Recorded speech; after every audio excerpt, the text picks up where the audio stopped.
Alright, I cleaned up my mess a little bit. Took a little break. Got my lamp. Alright, let's see. It's a little bit different setup because I don't have a separate tripod for my lamp like I usually do. I usually have a separate tripod so I can bring the lamp a little bit closer. But I've got it clamped to the camera tripod. Okay. And what I'm going to do in this video is I'm going to try to duplicate this little Cahokia point for a project I'm doing. A little side project. And I'm trying to figure out what material I'm going to use, but it's not too hard because I got a bunch of Georgetown. Although Cahokias I don't think were made of Georgetown. This one is Keokuk.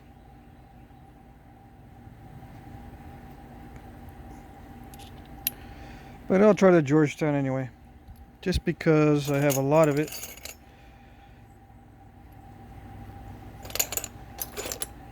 Let's see. What would be cool is if I use a really difficult piece of Georgetown.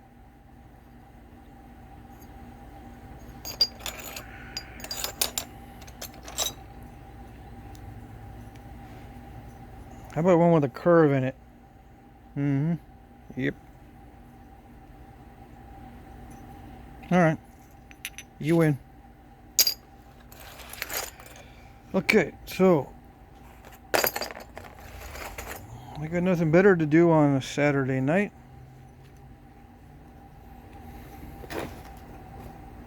Right? Right.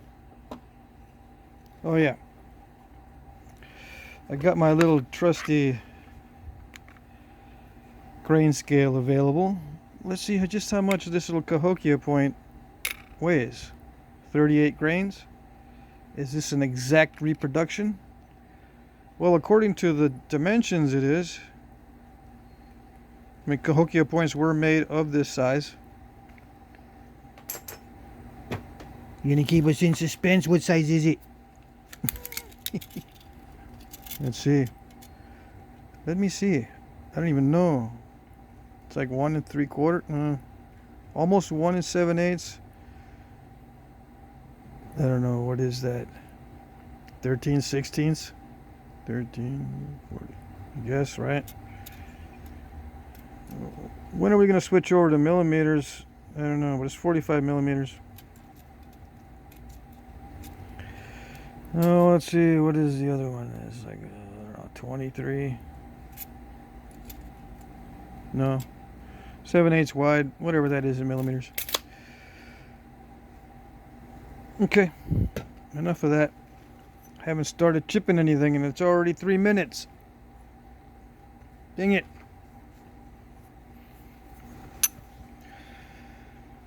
Alright, yeah, sometimes I get that. I still get that sometimes. When are you going to start napping?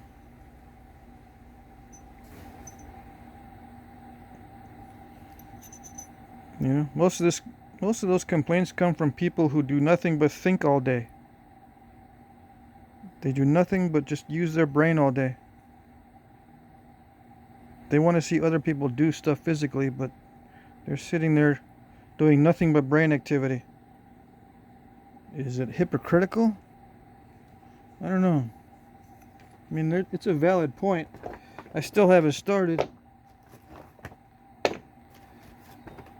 You really didn't need to know any of that other stuff if what you're tuning in for is just the napping. But what is your reason for seeing just the napping? Are you wanting to nap? Or does the napping entertain you?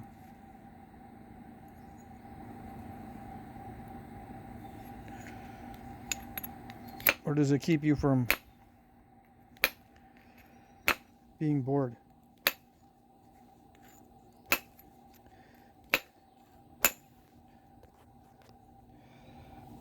I think a lot of people watch my videos just so they can see knapping from a napper's perspective, and that way they can become engrossed in the experience without actually doing it. I understand that fully. I don't blame you for doing that. I used to watch those flying suit videos just so I can get engrossed in the experience and feel like I'm flying. And those flyers reach incredible speeds, 140 miles an hour, or I don't know what it is. It's been a while since I watched those. These guys are nuts. Absolutely insane. But it's a good video.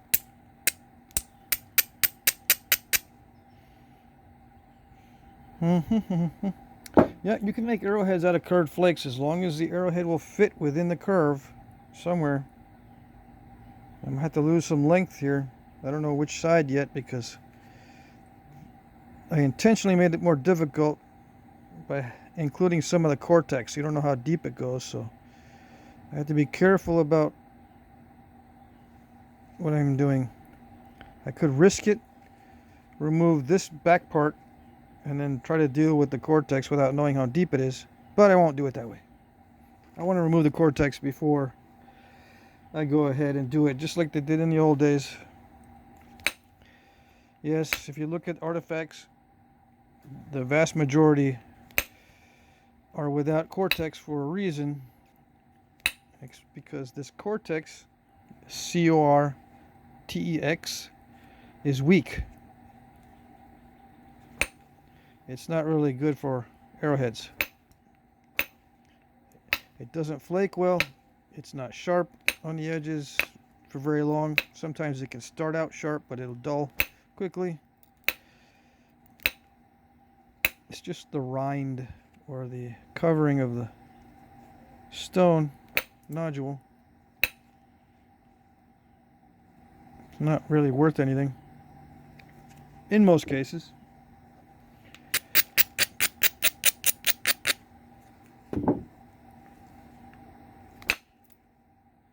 Especially as it pertains to projectile points or knives, but it can be useful for other types of blades that need a dull spot because you'll be handling it. You don't want to cut yourself. But most of these blades are for cutting or with the intent of causing bleeding and physical trauma. Right? Fancy lingo.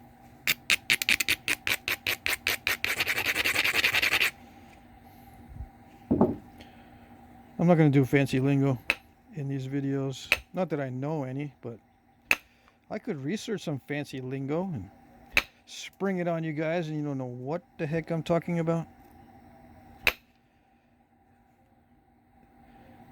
It makes the flint napper look smarter. Yep. Supposedly. Alright. So I'm working on removing the Cortex, as you can see. There was a last remnant. All right. Now, what do I have? Do I have enough material in there? I keep referring to my first arrowhead. I might. It's close. It is so close. I might have enough. What would be the most difficult path to take here so I can do it on video? Include the Cortex side. Because we don't know. It's a mystery. If we can actually do it. Take the difficult path for the video. And hitting on the base like this, if this is weak, anywhere here it'll pop off. It hasn't popped off yet. So we're in good shape. So far, so good. Do I do this on purpose? Well, kind of, sort of, but I don't really like doing the risky downward hits, but it lets me know. And I'm only chipping a little bit of it away at a time. Now there are some people who say the more you hit it, the worse it gets. You know, you're creating trouble for yourself down the line with the more hits you make on the piece. That is true. But it's only true if you're actually having an effect. Negative effect, I mean. It may not be causing any cracks at all. Or the ones that it is causing are insignificant. It may be causing internal stress, but the stress may be insignificant for what we are doing. Okay? Okay. Maybe. It might be. I might be steering you down the wrong road. You gotta decide for yourself. I try to limit the strikes, but only in certain circumstances where I know that there's going to be issues with cracks. I try to tiptoe through the tulips, so to speak, and be very gentle and not stress the stone too much. But in this case, I will stress it. Alright, I need to get that tip looking better, but I don't want to do percussion on the tip because percussion removes a lot of material.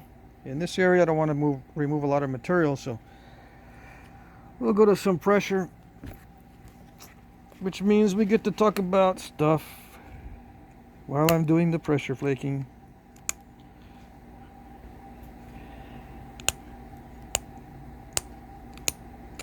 And stuff, let's see, what do I want to talk about?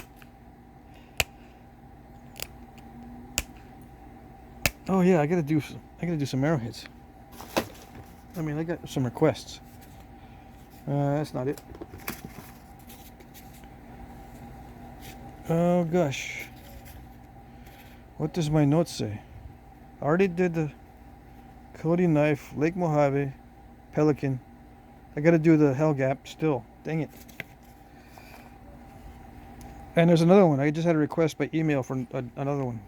I can't remember the name because it's a funny name, or it's an unusual point. Just look at the email right now while you're napping. We'll wait. Yeah, but it's on my phone. The messages are on my phone, and I'm using the phone to record.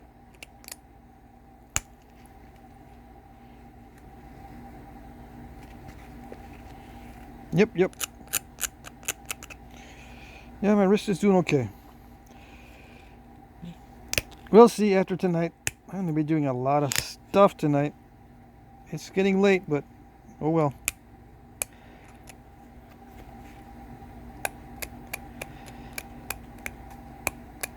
I'm in Texas. I'm visiting my sister.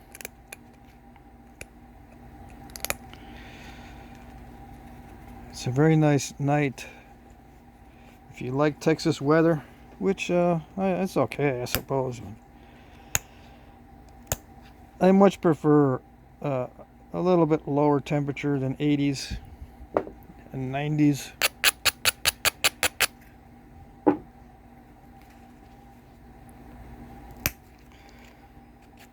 Some people think, oh, that's heaven. I can't exist below 80.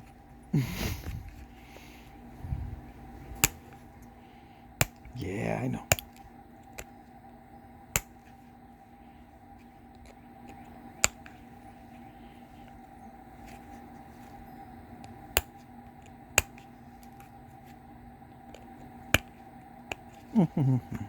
I don't know what to talk about. Some of you guys are applauding. Yes. Just don't say anything. Don't say anything. Just nap close up.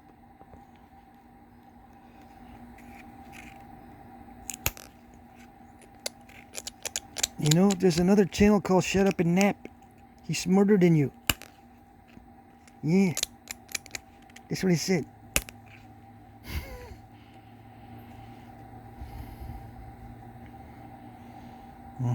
Yep. So if I start talking again, I can't help myself. Can't help it.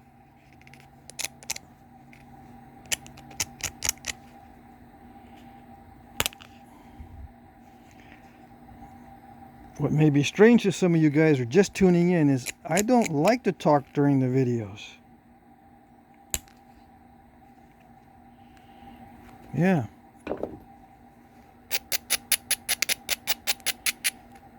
That's why you see me not doing videos every day. Well, that's one reason. Another reason is it takes me a while to set up. Until I have a permanent napping area, which I will have someday. But until then, I got to take down and set up, take down and set up. I'm usually in someone's way. So, it's a temporary setup.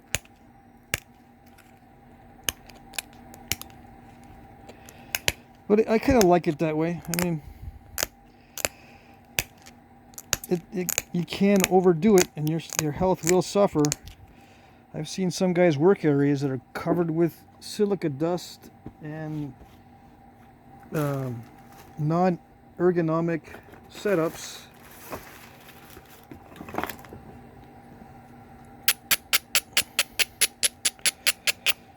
You know what I mean? It's very difficult physically. And the dust is a hazard.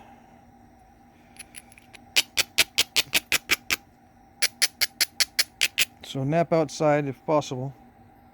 If you have a choice. If you don't have a choice, then get an air filtration system going. Something is better than nothing. Low levels of exposure. Most people are okay with it. But some people are highly sensitive to silica dust. It can cause a chemical reaction in the lungs.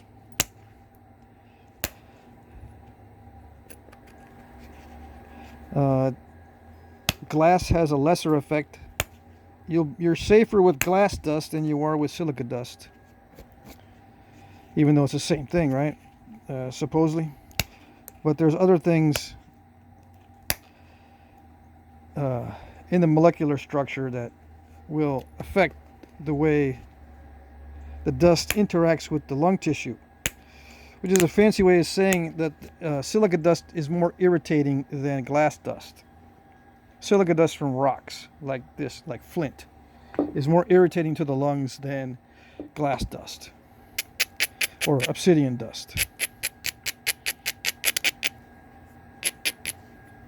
Okay, so just be aware. If you're gonna nap inside, or nap without ventilation, just be aware of that dust hazard. And if you have no choice, then glass would be the better option. Right? Okay. Except you get more of these. You get more cuts with glass. It's a trade-off.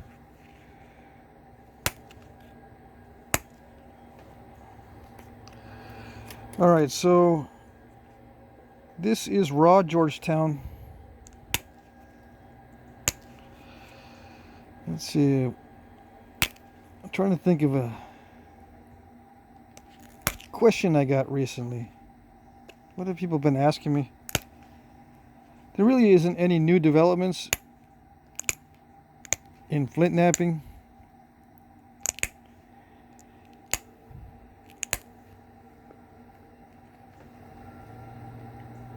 It's pretty stagnant, right, as far as techniques and materials.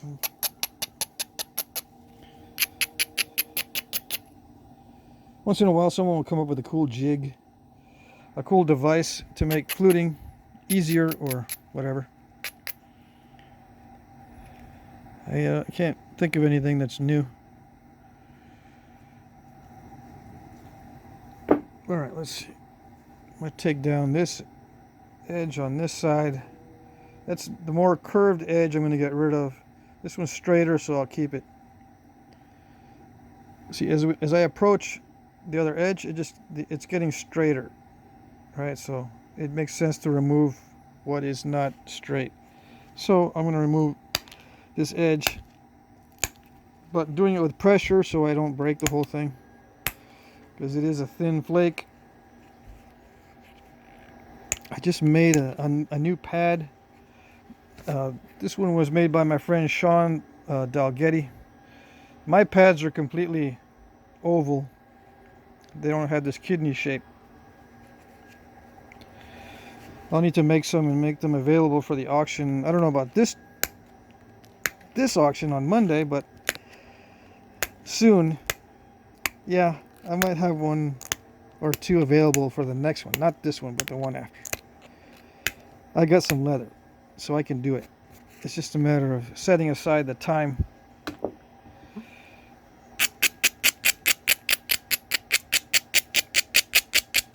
Okay.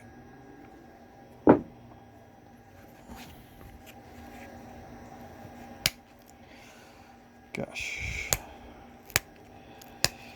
Yeah, this is going to take a while. So, back in the day, I think they were making these points in sets, right? You don't just make one arrowhead at a time and one arrow at a time.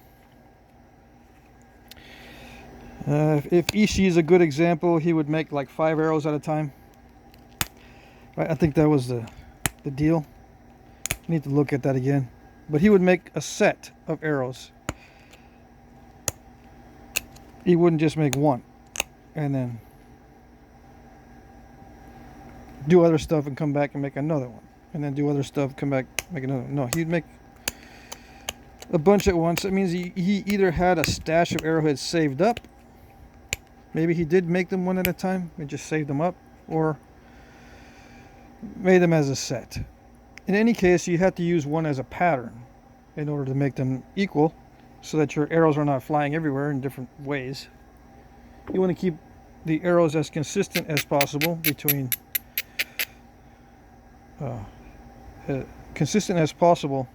between them, I suppose. I suppose that's how you say it, so that you don't have chaotic shooting or chaotic results of your shooting. Okay, so I'm going to do some indirect percussion now to see if I can remove some of that mass to straighten it out, so to speak. It doesn't really straighten it, it just removes material from areas that are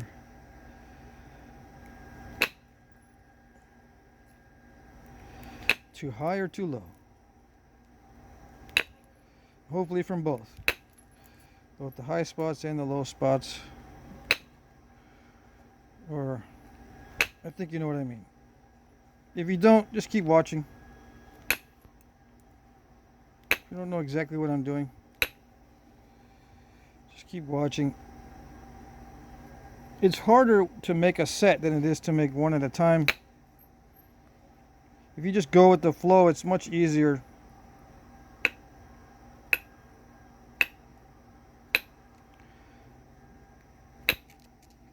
But it's probably going to take forever to do this series.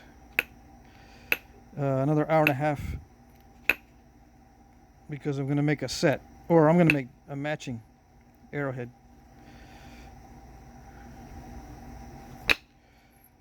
If everything goes right. See, those flakes are nice. I can't do that with pressure. I can't. Other guys can. I cannot get those to travel that way to save my life if I'm using pressure.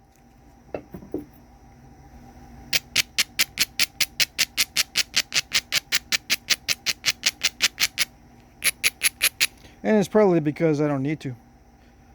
I haven't developed that skill with pressure because I've got indirect percussion. Except when I do that.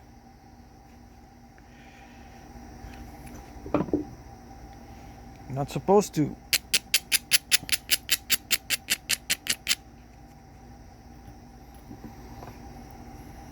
Let me see. Yeah. Less than perfect conditions leads to less than perfect results. Except when you get lucky like that. Luck is a wonderful thing.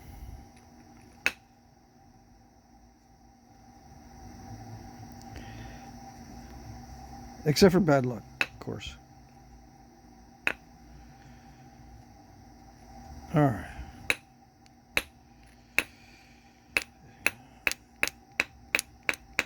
Trimming it back a little bit more. Strategic trimming. Why? Well, it's still got a pretty good of curve in it there on that, but it's getting straighter as I get more narrow. Both because I'm taking material off the high spot and I'm getting closer to the straighter area.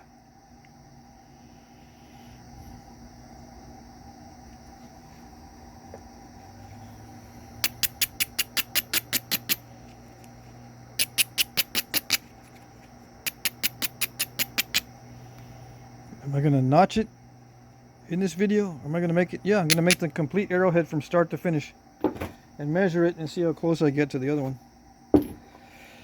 But it's going to take me longer than normal because I have to be especially careful not to break it on video.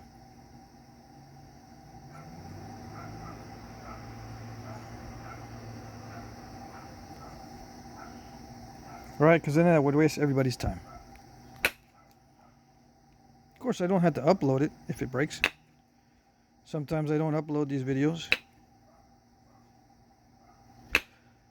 But it's rare.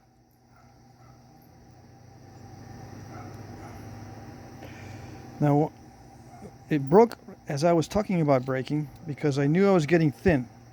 I'm not going to delete this video or fail to upload it. I'm just going to start again with another flake. Now this one, I just applied too much force and it caused a radial fracture, or a fracture that's perpendicular to the surface, and there was enough bending force to make it run all the way across. And plus it looks like it's connected to another fracture on this side. See that? Flake removal on the other side. It looks like there was an incomplete detachment of the flake I took. So these two incipient cracks connected to each other. Okay. Next, same kind of deal on this as far as the way it looks. Lots of Cortex.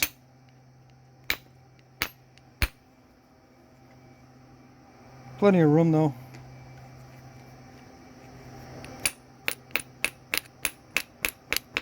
See if I can speed this up.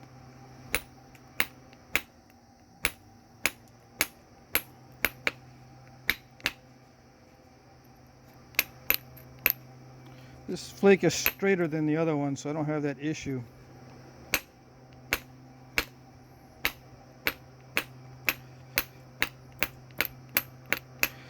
Hopefully you got some benefit out of the other one to see how I was straightening the other one. Even though I didn't get to finish the straightening.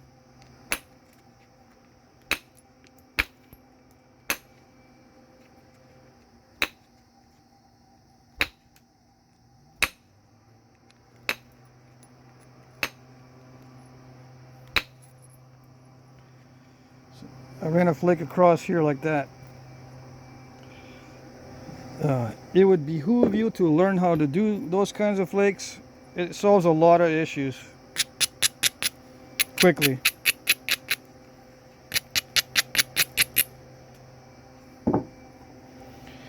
Alright, let's see. Try to get rid of some of that Cortex.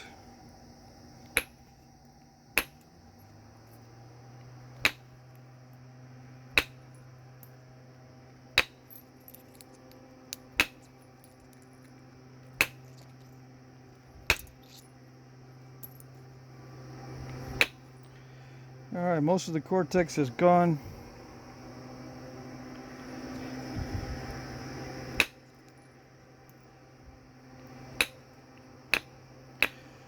And remove some lumps.